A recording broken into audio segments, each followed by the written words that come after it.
Welcome to Undived, where we dissect the psychology of human behaviour, stripping away the mystery of why we do what we do. This is the very first video of the series. We will discuss the raw, functional truths governing our minds, our relationships, and our actions, so you can stop operating on autopilot and finally take control of the wheel. And I want to start with a few questions. Why do people from the same community so often behave similarly? Why do some societies value collective honour so deeply that a person sacrifices their own desires just to protect the family's reputation? While in other places, individual freedom matters more than centuries of tradition. Why can two people witness the exact same event and walk away with completely different realities? Two siblings, same house, same parents, same dinner table, completely different emotional memories of their childhood. One person enters a relationship looking for love, another enters the same relationship looking for validation, security, or a quiet escape from loneliness. We assume we're making choices, but are we?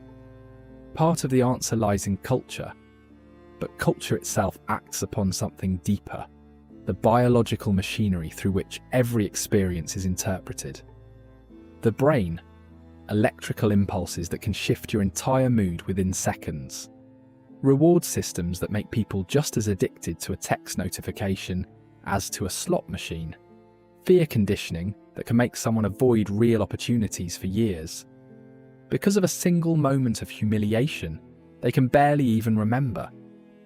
A small shift in amygdala function can alter a person's attraction, aggression, confidence, or ability to form lasting bonds. And then there are the inherited tendencies, the wiring that makes some people naturally calmer, more impulsive, more anxious, more dominant, or more emotionally sensitive, before they've made a single conscious decision in their life. But biology is not the only part of the story. The mind does not develop in isolation. Every brain grows inside a culture, a family, a language, and a social environment that continually shapes how that wiring expresses itself. The slow, invisible process by which we absorb what is normal, what is attractive, what is moral, what is shameful, what counts as success. Here's how arbitrary that programming really is. For most of the 20th century, a deep tan was considered a mark of poverty. It meant you worked outdoors in the sun, with your hands. Then Coco Chanel got sunburned on a yacht in the 1920s, and within a decade, tan skin became the symbol of wealth and leisure. Same skin, completely different meaning.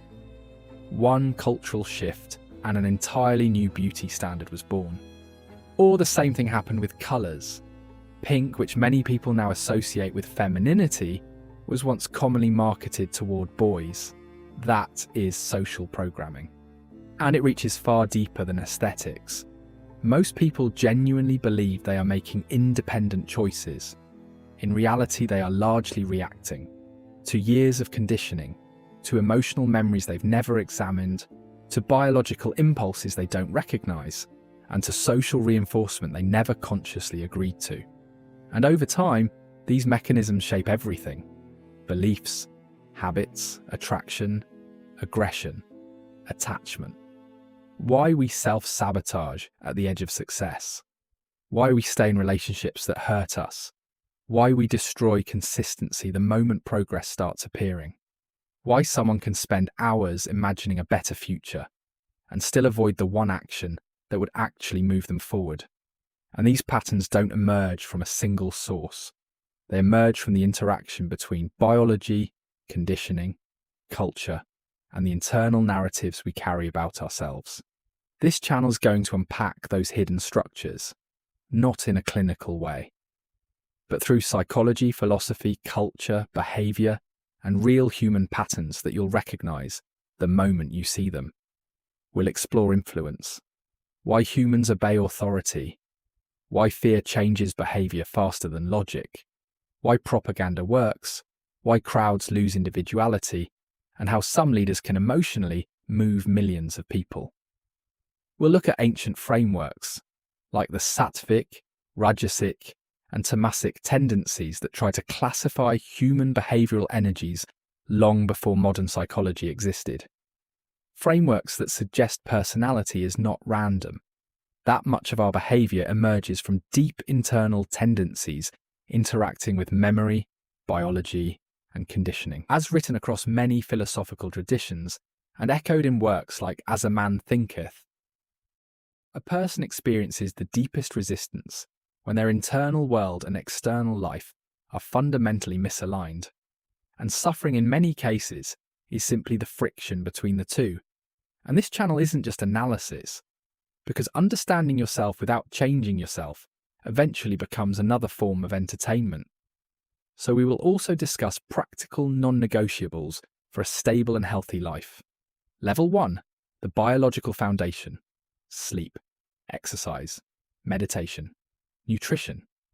And then level 2 is conscious reconstruction: changing beliefs, interrupting destructive patterns, rewiring identity through repetition, environment, and deliberate mental direction.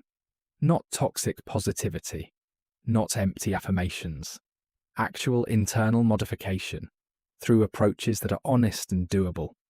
Once we understand the hardware beneath our behavior, we gain the toolkit to stop operating on autopilot and finally take the wheel.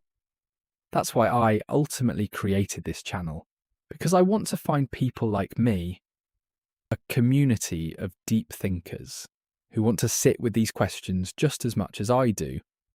If you're on that wavelength, subscribe.